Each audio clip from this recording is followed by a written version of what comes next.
ನಮಸ್ಕಾರ. ನಾನು C B Ranganath. ಪ್ರೀತಿ ಮಕ್ಕಳೇ, ನೀತಿಕತೆ ಸಂಖ್ಯೆ 270. ಇವತ್ತು 270ನೇ ಕತೆ ಯಾವುದು ಅಂತ ಹಿಂದಿನ ಸಾಲಿನ ಹುಡುಗರು. ಇದು ನಾವು ವಿದ್ಯಾರ್ಥಿಗಳಾದಾಗ ಮಿಡ್ಲ್ ಸ್ಕೂಲಲ್ಲಿತ್ತು, ಆಮೇಲೆ ಡಿಗ್ರಿಗೂ ಇತ್ತು ಅಂತ ಹೇಳ್ತಾರೆ. ಕೆ ಎಸ್ ನರಸಿಂಹಸ್ವಾಮಿ ಅವರ ಅತ್ಯಂತ ಜನಪ್ರಿಯವಾಗಿರುವಂಥ ಪದ್ಯ ಅಂದರೆ ಅದೇ ಹಿಂದಿನ ಸಾಲಿನ ಹುಡುಗರು. ಎಲ್ಲರೂ ಸಹಿತ ಓದಬೇಕಾದ್ರೆ ತರಗತಿಗೆ ಹೋಗ್ತೀವಿ, ತರಗತಿಯಲ್ಲಿ ಮುಂದೆಯೋ ಹಿಂದೋ ಕೂತ್ಕೊಳ್ತೀವಿ. ಸಾಮಾನ್ಯವಾಗಿ ಮುಂದಿನ ಬೆಂಚ್ಗಳಲ್ಲಿ ಕೂತ್ಕೊಳ್ಳೋ ಹುಡುಗರುಗಳು ಚುರುಕಾಗಿರ್ತಾರೆ. ಮೇಷ್ಟ್ರಿಗೆ ತಾವು ಕೇಳಿದ ಪ್ರಶ್ನೆಗೆ ಉತ್ತರ ಹೇಳಬೇಕು ಅಂತ ಮಕ್ಕಳು ಬೇಕು. ಹಿಂದ್ಗಡೆ ಕೂತ್ಕೊಳ್ಳೋರು ಯಾರು?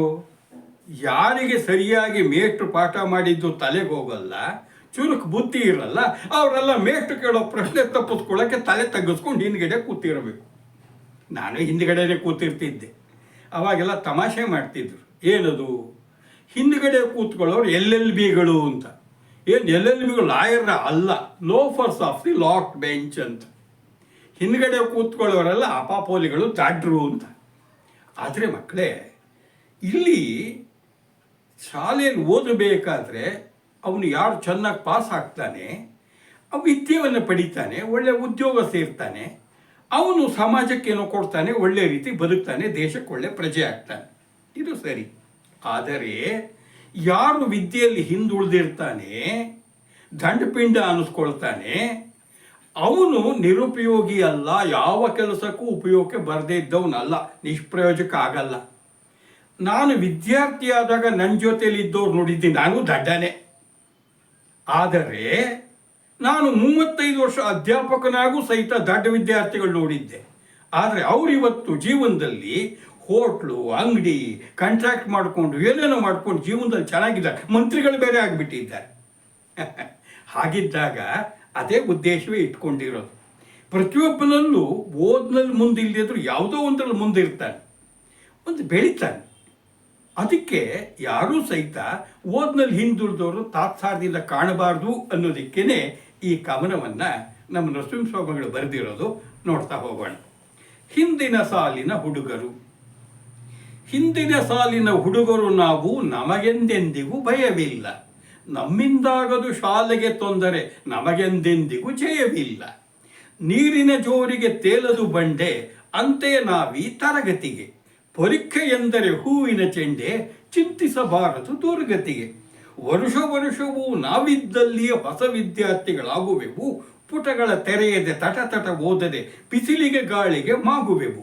ಜೊತೆಯಲ್ಲಿ ಕೂರುವ ತಮ್ಮ ತಂಗಿಯರ ಓದು ಬರಾವನ್ನು ನೋಯಿಸೆವು.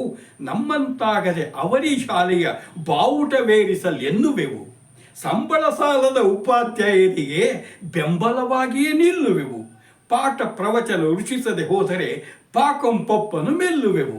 ತರಗತಿಗೇನೋ ನಾವೇ ಹಿಂದುಳಿದವರೇ ನಾವಿಲ್ಲಿ. ಆಟದ ಬಯಲಲ್ಲಿ ನೋಡಲಿ ಬಂದು ಆಂಜನೇಯರೇ ನಾವಲ್ಲಿ. ಪಂಪ ಕುಮಾರ ವ್ಯಾಸರ ದಾಸರ ಹರಿಹರ ಶರಣರ ಕುಲ ನಾವು. ಕನ್ನಡದಲ್ಲಿ ತೇರ್ಗಡೆಯಾಗದ ಪಂಡಿತ ಪುತ್ರರ ಪಡೆ ನಾವು. ಗೆದ್ದವರೆಲ್ಲ ನಮ್ಮವರೇ ಸರಿ, ಗೆಲ್ಲುವ ತರವೇ ನಮಗಿಲ್ಲ. ಸೋತವರಿಗೆ ನಾವಿಲ್ಲವೇ ಮಾದರಿ, ಕೆರೆಗೆ ಬೀಳುವುದು ತರವಲ್ಲ. ಗೆದ್ದವರೇರುವ ಭಾಗ್ಯದ ದಾರಿಗೆ ಕದಲದ ದೀಪಗಳಾಗುವೆವು. ಹಲವರು ಸೋಲದೆ ಕೆಲವರ ಗೆಲುವಿಗೆ ಬೆಲೆ ಇರದಿಂದೇ ನಂಬಿಹೆವು. ಊರಿಗೆ ಊರೇ ಹಸೆಯಲ್ಲಿ ನಿಂತರೆ ಆರತಿ ಬೆಳಗಲು ಜನವೆಲ್ಲಿ. ಎಲ್ಲ ಹಾಡುವ ಬಾಯೇ ಆದರೆ ಚಪ್ಪಾಳೆಗೆ ಜನವಿನ್ನೆಲ್ಲಿ. ಪುಸ್ತಕ ಓದದೆ ಪ್ರೀತಿಯನ್ನು ಅರಿತೆವು, ಗೆಲ್ಲದೆ ಹೆಮ್ಮೆಯ ಗಳಿಸಿದೆವು. ನಾವೀ ಶಾಲೆಯನ್ನೆಂದೂ ಬಿಡೆವು, ನೆಮ್ಮದಿಯಾಗಿಯೇ ಉಳಿಯುವೆವು. ನೋಡಿ ಎಷ್ಟು ಸುಂದರವಾಗಿ ಸೊಗಸಾಗಿ ಪ್ರಾಸಮಯವಾಗಿ ಏರಿಳಿದ ಹಿಂಗೆ ಹೋಗೇ ಬಿಡುತ್ತೆ. ಹಿಂದಿನ ಸಾಲಿನ ಹುಡುಗರು ನಾವು, ನಮಗೆಂದೆಂದಿಗೂ ಭಯವಿಲ್ಲ. ಯಾಕೆ? ಯಾವಾಗಲೂ ಆಗೋದು ಫೇಲೇ, ಭಯ ಅನ್ನೋದೇ ಗೊತ್ತಿಲ್ಲ. ಪಾಸಾಗತ್ತೋ ಫೇಲ್ ಆಗುತ್ತೋ ಅಂತ ಇದ್ದವನಿಗೆ ಹೆದರಿಕೆ ಇರುತ್ತೆ. ಇಲ್ಲಿ ಫೇಲ್ ಆಗೇ ಆಗ್ತೀವಿ ಅಂತ ಗೊತ್ತಿದೆ, ಹಂಗಾಗಿ ಹೆದರಿಕೆನೇ ಇಲ್ಲ. ನಾವೆಲ್ಲ ಹಿಂದಿನ ಸಾಲಿನ ಹುಡುಗರು ಅಂದರೆ ಕೊನೆಯ ಬೆಂಚಲ್ಲಿ ಕೂತ್ಕೊಳ್ಳೋ ವಿದ್ಯಾರ್ಥಿಗಳು, ನಮಗೆ ಭಯವಿಲ್ಲ. ನಮ್ಮಿಂದಾಗದು ಶಾಲೆಗೆ ತೊಂದರೆ, ನಮ್ಮಿಂದ ಶಾಲೆಗೆ ಯಾವ ತೊಂದರೆಯೂ ಆಗಲ್ಲ. ನಮಗೆಂದೆಂದಿಗೂ ಜಯವಿಲ್ಲ. ಆದರೆ ನಮಗೆ ಜಯ ಇಲ್ಲಪ್ಪ, ಬರೀ ಫೇಲು ಅಪಜಯವೇ. ಯಾಕೆ? ವಿದ್ಯಾರ್ಥಿ ಶಾಲೆಗೆ ಬಂದ ಮೇಲೆ ಆಗಬೇಕಾಗಿದ್ದೇನಪ್ಪ ಪರೀಕ್ಷೆ ಪಾಸಾಗಿ ಮುಂದಿನ ತರಗತಿ ಹೋಗಲ್ಲ, ಫೇಲು, ನಮಗೆ ಜಯ ಇಲ್ಲ, ಸೋಲು ನಮಗೆ ಬೇಜಾರೇ ಇಲ್ಲ. ನೀರಿನ ಜೋರಿಗೆ ತೇಲದು ಬಂಡೆ ಅಂತೆಯ ನಾವಿ ತರಗತಿಗೆ. ಈಗ ಹೊಳೆನಲ್ಲಿ ನೀರು ಹರಿತಾ ಇರುತ್ತಪ್ಪ, ಎಷ್ಟು ರಭಸ್ವ ನೀರು ಹರಿದು ಸಹಿತ ಬಂಡೆ ಕೊಚ್ಕೊಂಡು ಹೋಗುತ್ತೋ? ಹುಲ್ಲಿನ ಜೊಂಡಾದರೆ ಕೊಚ್ಕೊಂಡು ಹೋಗುತ್ತೆ, ಬಂಡೆ ಗಟ್ಟಿ ಇರುತ್ತೆ, ನೀರು ಎಂಥ ನದಿ ಪ್ರವಾಹ ಬಂದರೂ ಕೊಚ್ಕೊಂಡು ಹೋಗಲ್ಲ. ಹಾಗೆ ನಾವು ಈ ತರಗತಿಗೆ ಎಲ್ಲ ಎಷ್ಟು ಜೋರಾಗಿ ಯಾರ್ಯಾರು ವಿದ್ಯಾರ್ಥಿಗಳು ಬಂದರೂ ನಾವಿಲ್ಲೇ ಬಂಡೆ ಥರ ಇರ್ತೀವಿ, ಬಾಕಿ ಹೊಸ ಹೊಸ ಹುಡುಗರು ಹೋಗ್ತಿರ್ತಾರೆ ಅಂತ. ಪರೀಕ್ಷೆ ಎಂದರೆ ಹೂವಿನ ಚೆಂಡೆ ಚಿಂತಿಸಬಾರದು ದುರ್ಗತಿಗೆ. ಏನ್ರಿ ಪರೀಕ್ಷೆ ಅಂದರೆ ಏನು ಅಂದ್ಕೊಂಡಿದ್ದೀರಿ? ಬಹಳ ಕಷ್ಟ, ಅದು ಕಠಿಣ, ಅದು ಹೂವಿನ ಚೆಂಡಲ್ಲ. ಹೂವಿನ ಚೆಂಡ ನಾವು ಹೊರಗೋರು ಆಟ ಆಡ್ತಿದ್ವಿ, ನಮ್ಮ ಪಾಲಿಗೆ ಕಬ್ಬಿಣದ ಕಡಲೆ ಅದು. ಏನು ಫೇಲ್ ಆಗ್ತೀವಿ ತಾನೆ? ದುರ್ಗತಿ, ಕೆಟ್ಟ ಗತಿ, ದುರ್ದಶೆ. ನಾವು ಅದಕ್ಕೆ ಯಾವತ್ತೂ ಚಿಂತಿಸೋದೇ ಇಲ್ಲ, ಚಿಂತಿಸಬಾರ್ದು. ನೋಡಿ, ನೆಮ್ಮದಿಯಾಗಿರ್ತೀವಿ. ವರುಷವೂ ನಾವಿದ್ದಲ್ಲಿಯೇ ಹೊಸ ವಿದ್ಯಾರ್ಥಿಗಳಾಗುವೆವು. ನಾವಿದ್ದಲ್ಲೇ ಇರ್ತೀವಿ, ಆದರೆ ಹೊಸ ಹೊಸ ವಿದ್ಯಾರ್ಥಿಗಳಾಗ್ತೀವಿ. ಬಾಕಿಯವ್ರಲ್ಲೇನು 1ನೇ ಕ್ಲಾಸ್ನಿಂದ ಪಾಸಾಗಿ 2ನೇ ಕ್ಲಾಸಿಗೆ ಬರ್ತಾನೆ, 2ನೇ ಕ್ಲಾಸಿಂದ 3ನೇ, 3ರಿಂದ 4, 4ರಿಂದ 5, 5ರಿಂದ 6, 6ರಿಂದ 7, 7ರಿಂದ 8 ಹಿಂಗೆ ಹೋಗ್ತಾನೆ ಇರ್ತಾರೆ.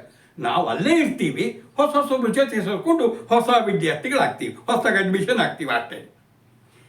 ಪುಟಗಳ ತೆರೆಯದೆ ತಟ ಓದದೆ ನಾವು ಯಾಕೆ ದಡ್ಡರಾಗಿದ್ದೀವಿ ಅಂದರೆ ನಮಗೆ ಪುಸ್ತಕದ ಹಾಳೆಗಳನ್ನೇ ತೆಗಿಯಲ್ಲ. ಎಲ್ಲ ನೀವು ತಟ ಚಕ ಓದಲ್ಲ. ಆದರೆ ಬಿಸಿಲಿಗೆ ಗಾಳಿಗೆ ಮಾಗುವೆವು. ಯಾಕೆ?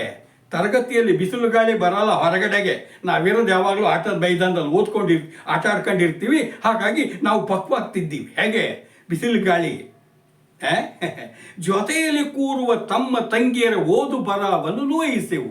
ಅಥವಾ ನಾವು ಭಾಳ ಒಳ್ಳೆಯವರು, ನಮಗೆ ನಮ್ಮ ಜೊತೆ ಇರ್ತಾರಲ್ಲಪ್ಪ ನಮ್ಮ ಜೂನಿಯರ್ಗಳು, ನಮ್ಮ ತಮ್ಮ ತಂಗಿಯರು, ಅವರ ಓದು ಬರಹವು ಅಂದರೆ ಬರಹ, ಓದು ಬರಹವನ್ನು ನೋಯಿಸಲ್ಲ. ಅದಕ್ಕೆ ಯಾವ ಕಾರಣಕ್ಕೂ ತೊಂದರೆ ಮಾಡಲ್ಲಪ್ಪ. ಅವರು ಭಾಳ ಪ್ರೀತಿಯಿಂದ ಕಾಣ್ತೀವಿ, ಗೌರವಿಸ್ತೀವಿ. ನಮ್ಮಂತಾಗದೆ ಅವರೀ ಶಾಲೆಯ ಬಾವುಟವೇರಿಸಲೆನ್ನುವೆವು. ನಮ್ಮಂತಾಗಬಾರ್ದವರು. ಅವರೇನು ಮಾಡಬೇಕು? ಚೆನ್ನಾಗಿ ಓದಬೇಕು, ಹೆಚ್ಚೆಚ್ಚು ಅಂಕ ತಗೊಳ್ಬೇಕು, ನಮ್ಮ ಶಾಲೆಯ ಕೀರ್ತಿ ಪತಾಕೆಯನ್ನು ಹಾರಿಸಬೇಕು ಅಂತ ನಾವು ಹಾರೈಸ್ತೀವಿ. ನೋಡಿ ಎಷ್ಟು ಅಡ್ರಾದ್ರೂ ವಿಶಾಲ ಮನೋಭಾವ. ಮತ್ತು ನಾವಿರೋದ್ರಿಂದ ಉಪಾಧ್ಯಾಯರಿಗೆ ಅನುಕೂಲ ಆಗುತ್ತೆ. ಯಾಕೆ? ಸಂಬಳ ಸಾಲದ ಉಪಾಧ್ಯಾಯರಿಗೆ ಬೆಂಬಲವಾಗಿಯೇ ನಿಲ್ಲುವೆವು. ನಾವೆಲ್ಲ ಪಾಸಾಗಿ ಮುಂದಕ್ಕೆ ಹೋಗ್ಬಿಟ್ರೆ ಶಾಲೆಯಲ್ಲಿ ವಿದ್ಯಾರ್ಥಿಗಳೇ ಇರಲ್ಲ, ಅವ ಮೇಷ್ಟ್ರಿಗೆ ಸಂಬಳ ಬರಲ್ಲಪ್ಪ ಅಂತಿದ್ದ. ಪಾಠ ಪ್ರವಚನ ರುಚಿಸದೆ ಹೋದರೆ ಪಾಕಂ ಪಪ್ಪನು ಮೆಲ್ಲುವೆವು. ತರಗತಿಯಲ್ಲಿ ಕೂತಾಗ ಇಂಗ್ಲೀಷು, ಕನ್ನಡ, ಗಣಿತ, ವಿಜ್ಞಾನ ಎಲ್ಲ ಪಾಠ ಮಾಡ್ತಾರೆ. ಅದು ಕಿವಿಲಿ ಕೇಳೋಕ್ಕಾಗಲ್ಲ, ರುಚಿನೇ ಹತ್ತಲ್ಲ. ಆದರೆ ಅವಾಗ ಏನು ಮಾಡ್ತೀವಿ? ಕಿವಿಗೆ ಹೋಗಿ ಪಾಠ ರುಚಿಸ್ತಿದ್ರೆ ಪಾಕಂ ಪಪ್ಪನ ಮೇಲ್ತೀವಿ ಕೂತ್ಕೊಂಡು. ಪಾಕಂ ಪಪ್ಪು ಅಂದ್ರೆ ಏನಿಂತೀರಿ? ಅವತ್ತು ನಮ್ಮ ಕಾಲಕ್ಕೆ ಜಗನ್ಮೋಹಿನಿ ಅಂತಿತ್ತು. ಈಗ ನೀವು ಚಿಕ್ಕಿ ಕಡಲೆ ಮಿಠಾಯಿ ಹೇಳ್ತಿರಲ್ಲ, ಅದು ತಿನ್ಕೊಂಡು ರುಚಿಯಾಗಿರುತ್ತೆ, ಕಾಲ ಕಳಿತೀವಿ ಅಂತ. ನೋಡಪ್ಪ, ನಮಗೆ ಬೈತೀರಿ, ತರಗತಿಗೇನೋ ನಾವೇ ಹಿಂದುಳಿದವರೇ ನಾವಿಲ್ಲಿ. ಹೌದು, ಪಾಠ ಪ್ರಶ್ನೆಯಲ್ಲಿ ಹಿಂದು. ಯಾವ ಪ್ರಶ್ನೆ ಕೇಳಿ ಉತ್ತರ ಹೇಳಲ್ಲ, ಎಲ್ಲರದ್ದು ಬೈತ್ಕೊಂತೀವಿ ಮೇಷ್ಟ್ರ ಹತ್ರ. ತರಗತಿಗೇನೋ ನಾವೇ ಹಿಂದುಳಿದವರು. ಆದರೆ ನಾವು ಮುಂದುವರೆದಿದ್ದೀವಿ. ನಮ್ಮ ಶಕ್ತಿ ಸಾಮರ್ಥ್ಯ ನೋಡ್ಬೇಕಾದ್ರೆ ಬನ್ನಿ, ಎಲ್ಲಿ ನೋಡಿ? ಆಟದ ಬಯಲಲ್ಲಿ ನೋಡಲಿ ಬಂದು. ಆಟದ ಬಯಲಲ್ಲಿ ಬಿಡ್ತಾರಲ್ಲಪ್ಪ, ಅಲ್ಲಿರೋದಕ್ಕೆ ಆಟದ ಬಯಲು ಆಟ ಆಡೋದು, ಅಲ್ಲಿ ನೋಡಿ. ಆಂಜನೇಯರೇ ನಾವಲ್ಲಿ. ನಾವೇನು ಆಂಜನೇಯ ಸಂಜೀವನಿ ಪರ್ವತ ತಂದಂಗೆ ನಾವು ಯಾವ ಆಟ ಬೇಕು? ಚಿನ್ನಿ ದಾಂಡು ಬೇಕಾ? ಫುಟ್ಬಾಲ್ ಬೇಕಾ? ಕ್ರಿಕೆಟ್ ಬೇಕಾ? ಲಗೋರಿ ಬೇಕಾ? ಎಲ್ಲ ಆಟದಲ್ಲೂ ನಾವೇ ಮುಂದು. ಆಂಜನೇಯ ಅಂತೇಳಿ ಯಾಕೆ ಹೇಳ್ಕೊಂಡಿದ್ದಾರೆ ಅಂದರೆ, ಆಂಜನೇಯ ಅಂದರೆ ದೈವಿ ಸ್ವರೂಪ, ಇಲ್ಲಾಂದರೆ ಮಂಗ. ಇವೆಲ್ಲವೂ ಸಹಿತ ಬಾಲ ಇಲ್ಲದೆ ಇರೋ ಕೋತಿಗಳು. ಹಂಗೆ ಕುಣಿಯೋರು ಆಟದ ಮೈದಾನದಲ್ಲಿ ತಮ್ಮಂತ ವಿಡಂಬನೆ ಮಾಡ್ಕೊಳ್ತಿರೋದು. ಆಯಿತು, ಎಷ್ಟು ಎಲ್ಲ ಸಬ್ಜೆಕ್ಟ್ನಲ್ಲೂ ಪಾಸ. ಪಂಪ, ಕುಮಾರ, ವ್ಯಾಸರ, ದಾಸರ, ಹರಿಹರ ಶರಣರ ಕುಲ ನಾವು. ಕನ್ನಡದ ಬಗ್ಗೆ ಭಾಳ ಅಭಿಮಾನ. ಯಾರು? ಆದಿಕವಿ ಪಂಪ ಇರ್ಬೋದು, ನಮ್ಮ ಯಾರು ಕುಮಾರವ್ಯಾಸ ಇರ್ಬೋದು, ಹರಿದಾಸರು ಇರ್ಬೋದು, ಹರಿಹರ ಇರ್ಬೋದು, ಶಿವಶರಣರು ಇರ್ಬೋದು, ಅವರ ಪರಂಪರೆಯಲ್ಲಿ ಬಂದವರಪ್ಪ ನಾವು. ಆದರೆ ಇಂಗ್ಲೀಷು ಬೇಡ, ವಿದೇಶಿ ಭಾಷೆ, ಗಣಿತ ಕಷ್ಟ, ಸಮಾಜ ಕಷ್ಟ, ವಿಜ್ಞಾನ ಅರ್ಥ ಆಗಲ್ಲ. ಸರಿಯಪ್ಪ, ಕನ್ನಡದಲ್ಲಿ ತೇರ್ಗಡೆಯಾಗದ ಪಂಡಿತ ಪುತ್ರರ ಪಡೆ ನಾವು. ನಮ್ಮ ಹಣೆ ಬರಕ್ಕೆ ಕನ್ನಡದಲ್ಲೇ ಪಾಸಾಗಿಲ್ಲ ಕಣ್ರಿ, ನಮ್ಮಪ್ಪ ಮೇಟ್ರು ನಮ್ಮ ಹಣೆ ಬರ ಇಂಥದ್ದು ಅಂಥೇಳಿ ನಾಚಿಕೆಯಲ್ಲೇ ಸಂಕೋಚದಿಂದ ಹೇಳ್ಕೊಳ್ತಿದ್ದಾರೆ. ಸಂತೋಷ ಅಲ್ಲ. ಆಯಿತು, ಗೆದ್ದವರೆಲ್ಲ ನಮ್ಮವರೇ ಸರಿ, ಗೆಲ್ಲುವ ಪಾತ್ರವೇ ನಮಗಿಲ್ಲ. ನೋಡಿ, ಗೆದ್ದವರೆಲ್ಲ ನಮ್ಮವರೇ ಅಪ್ಪ. ಅವನಿಗೆ ಯಾರು ಆಗಿರಲಿ, ಸಚಿನ್ ತೆಂಡೂಲ್ಕರ್ ಆಗಲಿ, ಯಶಸ್ವಿ ಜೈಸ್ವಾಲ್ ಆಗಲಿ ಅವತ್ತಿಂದ ಇವತ್ತೇವ್ರಿಗೂ ಸಿಕ್ಸರ್ ಹೊಡೆದ ಚಪ್ಪಾಳೆ ತಟ್ತೀವಿ. ಹೋಗು, ಗೆದ್ದವರೆಲ್ಲ ನಮ್ಮವರೇ. ಅವನು ಯಾವ ರಾಜ್ಯದವರಾಗಿರ್ಬೋದು, ಯಾವ ದೇಶದವರಾಗಿರ್ಬೋದು. ಗೆಲ್ಲುವ ಆತರವೇ ನಮಗಿಲ್ಲ, ಗೆಲ್ಲಬೇಕು ಅನ್ನೋ ಆತರ ಇಲ್ಲ. ಸೋತವರಿಗೆ ನಾವಿಲ್ಲವೇ ಮಾದರಿ? ಖಂಡಿತ ಮಕ್ಕಳೇ, ಇದು ಒಂದು ಸೋಲು ಜೀವನದ ಸತತ ಸೋಲು ಅಲ್ಲ. ಇವತ್ತಿನ ಸೋಲು ನಾಳೆ ಗೆಲುವಿಗೆ ಮೆಟ್ಲಾಗಬೇಕು. ಸೋತವರಿಗೆ ನಾವಿಲ್ಲವೇ ಮಾದರಿ? ಯಾರಾದರೂ ಸೋತರು ಸಹಿತ ಧೈರ್ಯ ನಿಲ್ತಾರೆ ಅಂದರೆ ಅವ್ರು ನೋಡಿ ಬಾಕಿಯವ್ರಿಗೂ ಸೋತವರಿಗೆ ಧೈರ್ಯ ಬರಬೇಕು. ಕೆರೆಗೆ ಬೀಳುವುದು ತರವಲ್ಲ. ಇದು 50-60 ವರ್ಷದ ಹಿಂದೆ ನಾವೆಲ್ಲ ಓದಿದ್ದು. ಅವಾಗೆಲ್ಲ ಇಷ್ಟು ಬೀಳ್ತಿರ್ಲಿಲ್ಲ ಕೆರೆಗೆ. SLC PUC ಪರೀಕ್ಷೆಗೆ ಈಗ ಫೇಲ್ ಆಯಿತು ಅಂತ ಎಷ್ಟು ಹುಡುಗರು ರೈಲ್ ಕಂಬಿಗೆ ತಲೆ ಕೊಡೋದು, ವಿಷ ತಗೊಳ್ಳೋದು, ಏನು ಹಾಕೊಳ್ಳೋದು ನೋಡ್ತೀವಿ. ಪರೀಕ್ಷೆ ಮತ್ತೆ ಬರುತ್ತೆ. ಜೀವನ ಪರೀಕ್ಷೆ ಗೆಲ್ಲಬೇಕು, ಮರಳಿ ಯತ್ನ ಮಾಡು. ನೋಡಿ, ಇದನ್ನೇ ಹೇಳ್ತಿರೋದು. ಸಾಯಬಾರ್ದು. ಯಾಕೆ? ಕೆರೆಗೆ ಬೀಳೋದಲ್ಲ. ನಾವಿದ್ದೀವಿ ನೋಡಿ, ಗಟ್ಟಿಯಾಗಿ ಬದುಕು, ಈಸಬೇಕು, ಇದ್ದು ಜಯಿಸಬೇಕು ಅಂತಿರೋದು. ಗೆದ್ದವರೇರುವ ಭಾಗ್ಯದ ದಾರಿಗೆ ಕದಲದ ದೀಪಗಳಾಗುವೆವು. ಗೆದ್ದವರು ಮೇಲ್ ಹೋಗಿದ್ರೆ ಅವರ ಭಾಗ್ಯದ ದಾರಿಗೆ ನಾವೇನು ಮಾಡ್ತೀವಿ? ಆ ಕಡೆ ಈ ಕಡೆ ಕದಲಿರೋ ದೀಪಗಳಾಗಿ ಬೆಳಕೊಡ್ತೀವಿ. ಅವರೆಲ್ಲ ಮುಂದೆ ಸಾಗಲಿ. ಹಲವರು ಸೋಲದೆ ಕೆಲವರ ಗೆಲುವಿಗೆ ಬೆಲೆ ಇರದೆಂದೇ ನಂಬಿರುವೆವು. ನೋಡಿ, ಆಟ ಅಪ್ಪ. ಈಗ ಮೊನ್ನೆ ವರ್ಲ್ಡ್ ಕಪ್ ಆಯಿತು. 16 ಟೀಮ್ ಇರುತ್ತೆ, 12 ಟೀಮ್ ಇರುತ್ತೆ. ಮೊದಲು ನಿಮಗೆ ಲೀಗ್ ರೌಂಡ್ ನಡೆಯುತ್ತೆ, ಆಮೇಲೆ ಕ್ವಾರ್ಟರ್ ಫೈನಲ್ ನಡೆಯುತ್ತೆ, ಸೆಮಿಫೈನಲ್ ನಡೆಯುತ್ತೆ, ಫೈನಲ್ ನಡೆಯುತ್ತೆ. ಒಂದೊಂದು ಹಂತದಲ್ಲೂ ಸಹಿತ ಏನಾಗಬೇಕು, ಕೆಲವು ಸೋಲ್ತಾ ಹೋಗ್ತಾರೆ, ಗೆಲ್ತಾ ಹೋಗ್ತಾರೆ. ಅವನು ಫೈನಲ್ನಲ್ಲಿ ಗೆಲ್ಲಬೇಕಾದ್ರೆ ಕೆಳಗಿಂದ ಹೋಗಿರ್ತಾನೆ. ಯಾರು ಸೋಲ್ದೆ ಹೆಂಗೆ ಗೆಲ್ತಾನೆ? ನೋಡಿ, ಯಾರೋ ಗೆಲ್ಲಬೇಕಾದ್ರೆ ಇನ್ನಾರು ಸೋಲ್ಬೇಕು. ನಮಗೆ ಸೋತಿದ್ದಕ್ಕೆ ಬೇಜಾರಿಲ್ಲ. ಇನ್ನೊಬ್ಬರು ಗೆಲುವಿಗೆ ನಾವು ಕ್ರೀಡಾ ಮನೋಭಾವ ಚಪ್ಪಾಳೆ ತಟ್ತೀವಿ. ಇದು ಬದುಕಿನಲ್ಲೂ ಇರಬೇಕು. ಆಯಿತು, ನಾವು ಸೋಲ್ತಿರೋದ್ರಿಂದನೇ ಗೆಲ್ಲೋರಿಗೆ ಬೆಲೆ ಇದೆ ಅಂತ ಅಂದ್ಕೊಂಡಿದ್ದೀವಿ. ಊರೇ ಹಸೆಯಲ್ಲಿ ನಿಂತರೆ ಆರತಿ ಬೆಳಗಲು ಜನವೇಲಿ. ಅಪ್ಪ, ಹಸೆ ಮನೆ ಏನದು? ರಂಗೋಲಿ ಹಾಕೋದು.